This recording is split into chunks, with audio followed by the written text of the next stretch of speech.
প্রয়াত হয়েছেন ৮৭ বছরের প্রবীণ প্রাক্তন বাম বিধায়ক ছাউমনু এলাকার বলিষ্ঠ সিপিআইএম নেতৃত্ব নিরাজয় ত্রিপুরা।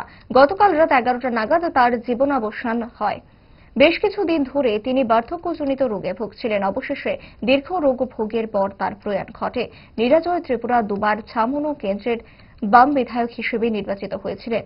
জনজাতি এলাকায় বামপন্থী আন্দোলনে তার বড় ভূমিকা ছিল। তার প্রয়াণে শোক প্রকাশ করেছে সিপিআইএম ত্রিপুরা রাজ্য কমিটি। রাজ্য কমিটির সম্পাদক জিতেন্দ্র চৌধুরী নিরাজয় ত্রিপুরার প্রয়াণে শোক প্রকাশ সহ শোকাহত পরিবার পরিজনদের প্রতি সমবেদনা প্রকাশ করেন। নিরাজয় ত্রিপুরার প্রয়াণে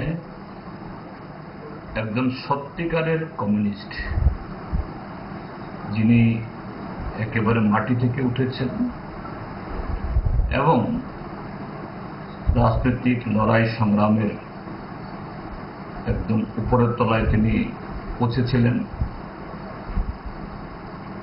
সংসদীয় দিক থেকেও দুবার তিনি ছাউমনু বিধানসভা কেন্দ্রের বিধায়ক ছিলেন, কিন্তু মাটি থেকে কখনো পা আলগা হয়নি। তো এরকম একটা নেতা শেষের দিকে খুব অসুস্থ ছিলেন। আমি আজ থেকে মাস দেড়েক আগে ওনাকে দেখে এসেছিলাম।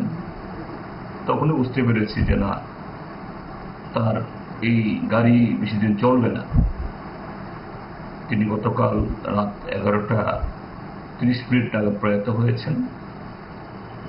তার প্রয়াণের মধ্য দিয়ে একটা যুগের অবসান হলো।